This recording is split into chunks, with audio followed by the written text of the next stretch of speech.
Han pasado años desde que me mudé a mi apartamento con mi compañero de cuarto. Durante mucho tiempo, no hemos tenido ningún problema con insectos o plagas ni nada, pero recientemente eso cambió. Durante los últimos meses me he dado cuenta de que han aparecido pequeños bichitos molestos por todas partes en nuestro apartamento. Hago mi mejor esfuerzo para matarlos, pero siempre hay más.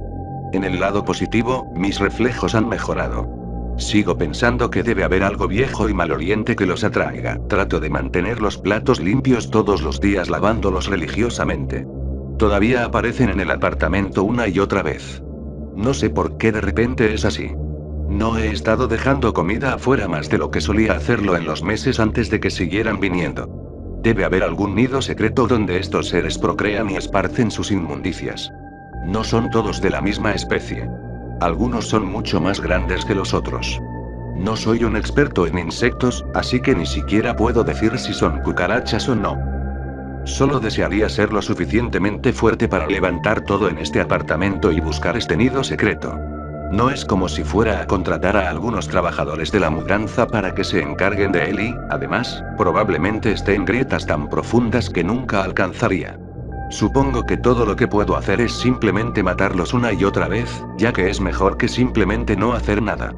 Quizás se pregunte qué piensa mi compañero de cuarto de esta situación. Lo que pasa es que ni siquiera sé lo que piensa. No se ha movido en años. Sucedió hace mucho tiempo, pero todos piensan que estoy loco por mencionarlo. Es por eso que estoy aquí. Me recluyeron en esta pequeña habitación, pero me han permitido tener una computadora para escribir. Todo el mundo lee esto. Aparentemente, así es como me van a evaluar psicológicamente. No sé qué quieren decir con eso, porque te puedo jurar que todo esto es cierto. Hay algo en el agua y nos está volviendo locos a todos. Soy un profeta, todo esto me llegó en un sueño. El omnisciente me habla a través de los sueños. Creo que esa es otra razón por la que me mantienen aquí. Quieren que la humanidad sea ciega. No quieren que difunda el conocimiento de The Old Knowing. No quieren que mis palabras despierten conocimiento en la mente de sus ovejas, pero creo que me estoy desviando. Explicaré esto lo mejor que pueda. Hace muchos años, cuando la humanidad tal como la conocemos era joven, una cosa horrible cayó sobre nosotros, literalmente. Antes de la historia escrita, cayó una lluvia dorada espesa y pegajosa. Imagínese que se parece a la miel, pero con una textura extraña y grumosa. No tenía olor, y esto confundió a los humanos primitivos. No sabían que este fluido era algo mucho más peligroso que una lluvia inusual. Durante siglos, milenios, incluso. Esto se reunió en el fondo de estanques, océanos, lagos, ríos. Esta sustancia pegajosa se endureció en lo que parecía ser nada más que arena y tierra y se desmoronó en pequeños pedazos. Nadie lo sabía, pero estos eran huevos con un período de incubación terriblemente largo. Pasaron siglos y milenios hasta que todo empezó a cambiar. Creo que el efecto causado por estos huevos comenzó en la década de 1960. Estos pequeños granos de arena eclosionaron y los parásitos comenzaron a afectar a todos los que bebían el agua. Estos parásitos vivirían dentro de los cuerpos del consumidor, y en su mayoría no se verían afectados más que por una sed incontrolable. Sin embargo, lo más aterrador del parásito es que los hijos de los consumidores se verían más afectados. Sus niveles de inteligencia serían más bajos que los de la generación anterior. Serían olvidadizos y poco confiables, y como esta amenaza continúa existiendo en nuestra agua, la raza humana tal como la conocemos se volverá poco inteligente y volverá a ser nada más que simples simios, en su mayoría calvos. Entonces, ¿cuál es la causa de esto? El omnisciente me dijo que la vida en otros planetas temía a los humanos. Estaban evolucionando a un ritmo sorprendente, y mientras los humanos estaban matando este planeta, temían que pronto, sus propios planetas serían conquistados por los humanos codiciosos y sedientos de sangre. Querían hacer retroceder la evolución de la raza humana para salvar su propio hogar. ¿Está tan mal? Toma esto por lo que quieras. Tómalo como las divagaciones de alguien que está completamente loco, o tómalo como la verdad en la que yo creo tan firmemente. Pero antes de descartar esto por completo, escucha y observa a todos los que te rodean. Algunos de ellos muestran un comportamiento primitivo. ¿No suena mucha música popular como un ritmo tribal? ¿Alguna vez consideró que esto podría ser completamente posible? Cualquiera podría estar infectado con este parásito y estar completamente inconsciente y felizmente ignorante. Bueno, será mejor que me vaya de esta computadora. Es hora de tomar mi medicina. A los médicos no les gusta cuando converso con el que todo lo sabe. Desde siempre he creído que mi razón me ha estado ocultando de lo que me rodea, imaginaba mi mente como una delgada sábana que al romperse descubriría mi locura. Mi imaginación era tan grande que cientos de ideas diferentes atravesaban mi mente cuando estaba a punto de dormir y veía la oscuridad, que para mí ocultaba algo siniestro. Pienso que es normal, ¿no? Ese escalofrío que todos sentimos al encontrarnos indefensos en la oscuridad. Porque cuando el sentido de la vista se pierde, los demás sentidos se agudizan, pero no solo los sentidos se intensifican, también lo hace el temor de que hay algo justo ahí, algo que está observando, algo que hace que te cubras con la sábana hasta que te vence el sueño, y eso es lo que te hace poner atención a los sonidos. Yo soy alguien que presta mucha atención a los detalles, a los pequeños ruidos nocturnos, como el caminar de los insectos o el ruido de este agitado viento de enero que es como un susurro que no quiero escuchar, casi parece una frase, un murmullo tan real, pero también lo es el viento en sí, pero ya no quiero oír más porque no distingo bien entre la realidad y la fantasía. Lo que sea que fuese no quiero vivirlo ya. El recuerdo del suceso lo hace más insoportable, pero no puedo omitirlo porque ese recuerdo está ahí. Puedo verlo con claridad porque yace en la sombra de lo que yo alguna vez fui o amé. Está en cada persona, lugar o cosa con la que tengo contacto. Hace ya un día que me he aislado de todo por esa razón, pero el maldito sigue ahí, ya está en mi persona, ya está en lo más profundo de mi cabeza, ya no puedo escapar. Se está haciendo más palpable cada hora, cada minuto. Su presencia invade más y más mi persona conforme pasa el tiempo. Solo puedo esperar a que la locura me haga cometer el suicidio. Espero con ansia ese momento. Espero que ya acabe este castigo que me acerca a la cumbre de la agonía y me aleja poco a poco del razonamiento convencional. Todo esto está pasando por aquel suceso, el cual solo sigo repasando en mi cabeza. Es la única cosa que me distrae de verlo, es por desgracia, el motivo de mi vigencia en este mundo. Esa memoria parece tan lejana por mi demencia, pero tan real cuando la pienso que mi realidad está empezando a colapsar.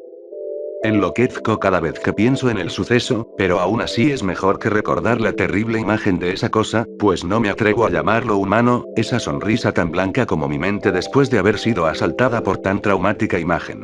Su triste pero eufórica sonrisa se dibujaba retorciéndose en su rostro murmurando palabras ininteligibles sin articular gesto alguno, chorreando minúsculos hilos de sangre que se desprendían de sus alterantes y punzantes labios que llegaban hasta el último filo de esos brillantes dientes, ávidos de alimento. Allí estático, mirándome fijamente con sus penetrantes ojos que reflejaban a la muerte, vacíos y brillantes como espejo, ojos que escudriñaban los míos como si quisieran extraerme el alma misma. He quedado perplejo al ver esos ojos, porque ellos han escondido el secreto que me ha perturbado durante toda mi vida, y sé que no soy el único. Cada vez que intento decirlo siento una falta de oxígeno tan severa que debo parar y al igual que en el accidente no termino de ahogarme. Cállate. Calla esa maldita risa. Deja de sonreír, mátame de una vez, por favor, mátame de una vez. Para de una vez. Mátame ya.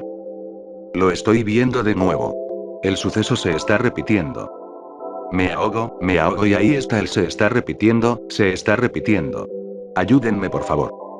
Yo como policía me di a la tarea de describir el trozo de audio que no escucho el resto del equipo policíaco se escucha la voz llorosa y con inmenso terror, un terror inexplicable, más que una fobia a la muerte, una voz que parece cortarse por el horror, que parece estar siendo callada por el miedo.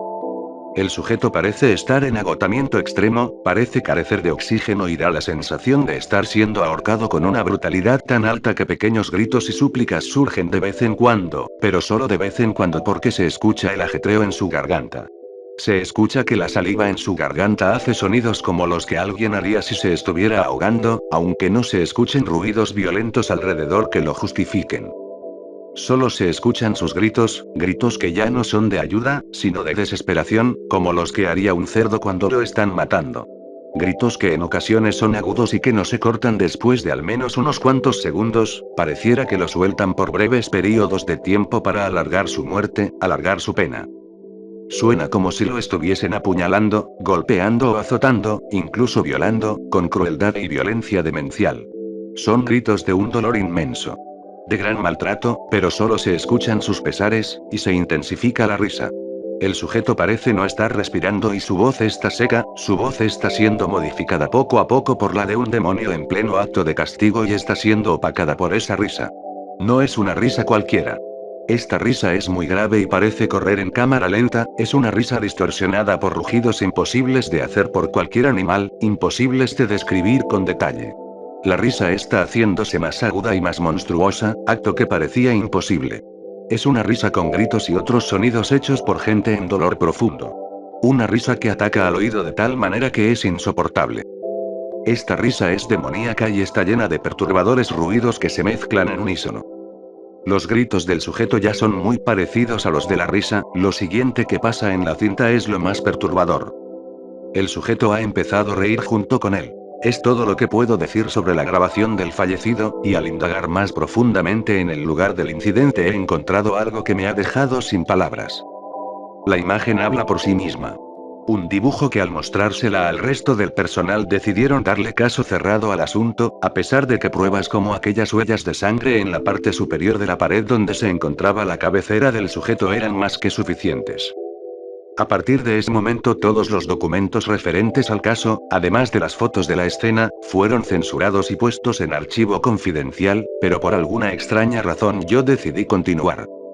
Este dibujo fue con lo que pude dar seguimiento al tema. Estoy cansado y ya es hora de regresar a mi casa donde finalmente puedo descansar. El caso me afectó demasiado y necesito dormir un poco, yo no tengo la culpa de que el chico haya acabado así. El policía regresó tarde a casa solo con ganas de dormir. Observó su habitación iluminada y se decidió a apagar la luz. Se introdujo en su cama después de quitarse los zapatos, se recostó en la suave almohada y perdió la conciencia al cerrar los ojos. Fue entonces cuando lo vio. En su horrenda pesadilla el ente se asomó por encima de la cabecera y lo vio con los mismos ojos con los que miró a aquel pobre muchacho y le reveló el secreto que se escondía en su mirada, el que no podía ser contado. Despertó de un sobresalto en un intenso pavor por lo que vio. Unos instantes después su calma regresó al notar que era solo una pesadilla, pero fue entonces cuando escuchó ese susurro, el mismo susurro que escuchó aquel chico, aquel que lo torturaba de noche y comprendió lo que le esperaba. Giró lentamente la cabeza hacia un costado y encontró su final acostado junto a él. Ahora comprendo lo que quiso decirme. Debiste dejar la luz encendida.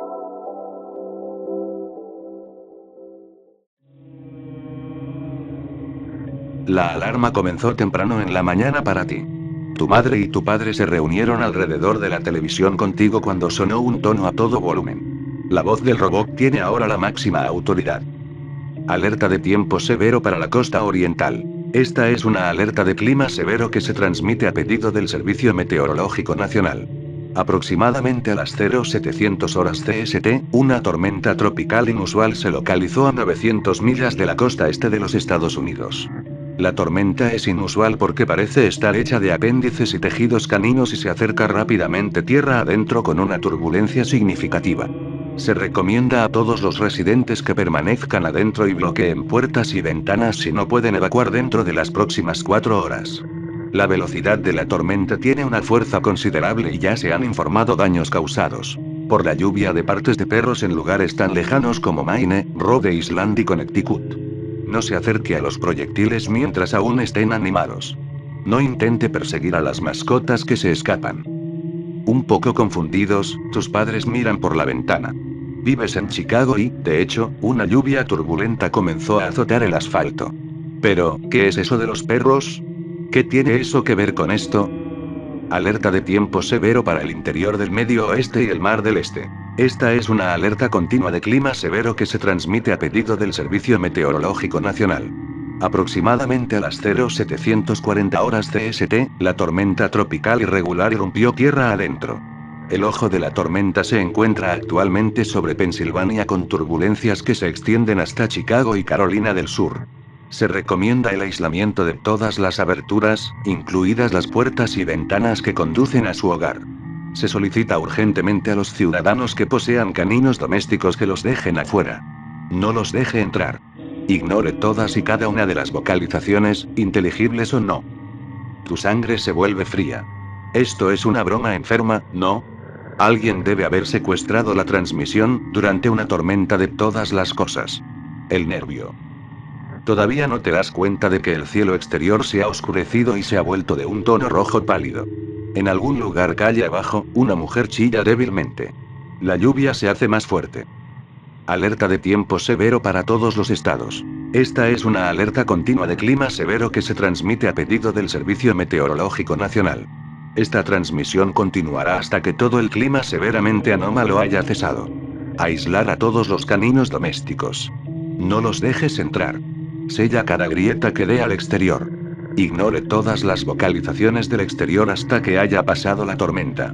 Si es posible, envía a sus seres queridos a los niveles más bajos de sus hogares. No salgan de sus casas. No salgan de sus casas. No salgan de sus casas. Se pueden escuchar impactos gruesos y pesados. Desde el exterior. Con cautela, tu padre va a abrir un poco la ventana de la puerta principal para ver qué tan fuerte se ha vuelto la tormenta. Mientras lo hace, observas con absoluto horror cómo una pata roja y sucia de alguna manera se abre camino debajo de la puerta. Está embarrado por la lluvia y las vísceras, y debajo del pelaje brillan los huesos. Los rasguños y aullidos que acompañan al tono de transmisión son insoportables e innumerables. Bruto. No lo toques. Judith gimió, retrocediendo cuando George pinchó el bulto carnoso en el costado del ciprés con un palo afilado. El pequeño Thomas habló desde su lado, señalando la cosa con entusiasmo y sonriendo de oreja a oreja. Mirar. Se están moviendo. Efectivamente, su descubrimiento tembló en respuesta, el agujero carnoso en su centro comenzó a abrirse y cerrarse lentamente. Era algo extraño, los niños sabían al menos eso. Desde la distancia parecía una flor en un árbol, pero cuando se acercaron notaron sus peculiaridades. Por un lado, tenía una boca, unas fauces llenas de colmillos que parecían inactivas hasta este pinchazo experimental. Eso en sí mismo era extraño, pero durante la inspección de los niños, notaron que la garganta de la cosa en el árbol parecía extenderse por millas. Un tubo grotesco lleno de dientes, que seguían y seguían, más de lo que tenía derecho a hacerlo. Este descubrimiento fue rápidamente dejado de lado tras una inspección más cercana de los grandes pétalos rosados. ¿Qué tenía la cosa? El orificio de la boca descansaba en medio de lo que parecía un montón de lenguas, cada una con muchas protuberancias blancas. Fue Judy quien se dio cuenta de que eran exactamente los fragmentos blancos, dientes humanos, que aparentemente crecían de la carne y flor de carne. Judith era cautelosa con la cosa, como lo era con todo lo que no entendía, pero George y Little Thomas estaban emocionados y curiosos por este nuevo descubrimiento y no había forma de que caminara sola por el pantano. Los niños se rieron de la cosa, disfrutando del espectáculo de las fauces hambrientas que se contraían y burbujeaban, algunos de los pétalos lamían el aire, muchos de los dientes se retraían hacia adentro. Con cada movimiento que hacía, Judith retrocedía un paso. Simplemente se veía mal. Siempre había visto los mismos tipos de plantas en el pantano fuera de la casa, y nunca había visto algo así en los libros de flores de su padre. Judith hizo girar un mechón de cabello castaño entre sus dedos mientras George metía experimentalmente la punta de la rama en la garganta que ahora rechinaba, arrastrando al niño regordete y con anteojos unos pasos hacia adelante mientras el palo en su mano era mordido y tirado violentamente. Gritó, soltando el palo mientras la flor lo devoraba apresuradamente, astillas de madera volaban por el aire con la fuerza que mostraban esas muchas filas de colmillos afilados con cada mordisco. Cada una de las lenguas de pétalos azotó agresivamente ahora, sus muchos diminutos dientes sobresalían y se movían violentamente mientras consumía sin pensar al objeto invasor. El pequeño Thomas chilló en voz alta, su voz estridente atravesó el aire y ahogó los sonidos de sorbos y mordiscos. Judith y George rápidamente siguieron su ejemplo y retrocedieron varios pasos, los ojos llenos de un terror repentino e inmediato ante la repentina amenaza a sus vidas. Judith hizo un puchero, alisándose el vestido antes de patear con firmeza, los rizos castaños hasta los hombros rebotando con enojo mientras dejaba claro su disgusto. Te dije que no lo tocaras, George. No me gusta, quiero irme a casa. George se arregló las gafas, infló las mejillas de mal humor y le devolvió el puchero a la mujer más joven. Cruzó los brazos sobre el pecho. Bien, gran bebé. Si vas a ser así, te dejaremos atrás la próxima vez. Sí. El pequeño Thomas intervino, imitando la pose del niño más grande a su lado y haciendo una mueca en dirección a Judith. Se sonrojó, luego sacó la lengua, se sentó contra otro ciprés y también se cruzó de brazos. La situación la molestó, pero no lo suficiente como para justificar la pérdida de sus compañeros de juego. George asintió al pequeño Thomas y volvió a centrar su atención en la inusual flor. Se frotó la barbilla por un momento, sus dedos regordetes rozaron la piel pálida y pecosa mientras consideraba qué hacer a continuación con su descubrimiento. Apenas movía, inactivo como había estado cuando lo encontraron. De repente, el pequeño Thomas tuvo una idea. ¿Quieres tirarle piedras? Buena idea. Los dos chicos sonrieron. Judith abrió la boca para hablar, luego volvió a enfurruñarse. Si querían lastimarse, ¿quién era ella para detenerlos? Después de todo, no querían escucharla. George y Little Thomas excavaron en la tierra y agarraron las rocas más grandes que pudieron encontrar. El niño más grande se frotaba las manos sudorosas en su chaqueta estirada antes de apuntar a la flor. La roca se soltó con más fuerza de la que George había esperado, chocando contra los pétalos lo suficientemente fuerte como para dejar un moretón en uno. La rareza aulló de dolor, sus lamentos resonaron por todo el bosque, lo suficientemente fuerte como para obligar a los niños a taparse los oídos. Los dientes que cubrían los pétalos de la lengua de la criatura parecían estar desnudos, docenas de ellos casi en peligro de abrirse paso por completo entre las aletas llenas de baches mientras se contoneaban y retorcían, la flor furiosa por haber sido golpeada. Los órganos rosados se agitaron y se retorcieron con avidez, las fauces sorber lanzaron un largo zarcillo negro de algún lugar en el abismo de su garganta y lo golpearon por el aire salvajemente, buscando desesperadamente lo que sea que lo atacara. El pequeño Thomas aulló y arrojó su piedra cuadrada a la flor, incapaz de pensar en otra cosa que hacer. Otro aullido balbuceante hizo que los pájaros salieran volando de los árboles, el largo y estridente sonido hizo que Judith y George se arrodillaran y se taparan los oídos con las manos. Sin embargo, el más joven de ellos no tuvo tanta suerte. Su mirada se fijó en el zarcillo negro, sus oídos ensordecieron mientras observaba cómo se agitaba lentamente, la punta se partía y se despegaba para revelar un ojo blanco lechoso. Más zarcillos goteantes comenzaron a formarse a partir del primero, cada uno extendiéndose varios pies antes de dividirse para revelar sus propios ojos. El chillido del monstruo había cesado, pero el pequeño Thomas todavía podía escuchar el zumbido, dos pequeños estallidos, la única indicación de que los tímpanos del niño se habían roto. Sus ojos se posaron en los ojos curiosos que observaban, multiplicándose constantemente a medida que se deslizaban aún más cerca. George lo llamó, pensó, pero su voz parecía estar a 1.000.000 de millas de distancia. Uno de los tentáculos de la flor que chorreaba alquitrán se adelantó, seguido por lo que ahora eran cientos más, moviéndose como una masa concentrada hacia la cara de Little Thomas, los ojos del niño girando y girando. Muchos bajaron por su boca, rompiendo dientes mientras llenaban su estómago, otros llenando sus oídos, sus ojos. Se movieron torpemente, arrastrándolo al suelo con un poco de esfuerzo antes de acercar constantemente la nueva comida. Zarcillos aceitosos acariciaron su cerebro, y tanto Judith como George gritaron horrorizados al ver sonreír a su amigo, manos diminutas arañando la tierra como si tratara de acercarse a la cosa en el árbol, sus ojos de un blanco puro y su piel pálida. Como la muerte mientras se dejaba caer desesperadamente sobre la tierra. Sollozando y gimiendo, George agarró los pies del pequeño Thomas y tiró, sus zapatos de vestir, una vez lustrados, se cubrieron de barro y polvo mientras tiraba con todas sus fuerzas. Las piernas del chico más joven se agitaron y patearon en represalia, gorgoteando furiosamente y abrazando el tronco del ciprés como si fuera la cosa más importante del mundo. Una de estas patadas dio en el blanco, golpeando a George en la cara y rompiendo uno de sus lentes. Judith todavía gritaba y se tapaba los oídos con las manos completamente histérica.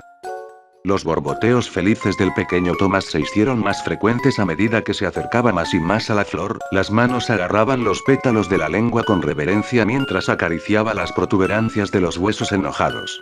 Lamieron sus pequeños dedos, untándolos en una espesa saliva cuando los zarcillos forzaron su cabeza contra el rechinar de dientes hambrientos, derramando gruesas cuerdas carmesí por la madera cenicienta mientras el cráneo del pequeño Thomas era rápidamente aplastado, con una sonrisa radiante todavía pegada en él. Su rostro cuando la flor comenzó a morderlo. Judith hiperventiló, acurrucada en posición fetal mientras George gemía, tapándose la nariz ensangrentada. Los sonidos de huesos sorbidos y rotos se desvanecieron gradualmente, los dos niños restantes se sentaron en silencio durante varios largos minutos, incluso después de que los ruidos cesaron. Había sido Judy quien levantó la vista primero, lágrimas corriendo por su rostro, mejillas rojas como la cereza y su respiración poco más que jadeante en este punto. La flor se había ido, al igual que el árbol al que había estado unida. Incluso las manchas habían desaparecido. Casi había sido como si nunca hubiera sucedido. Nunca habían corrido tan rápido en su vida.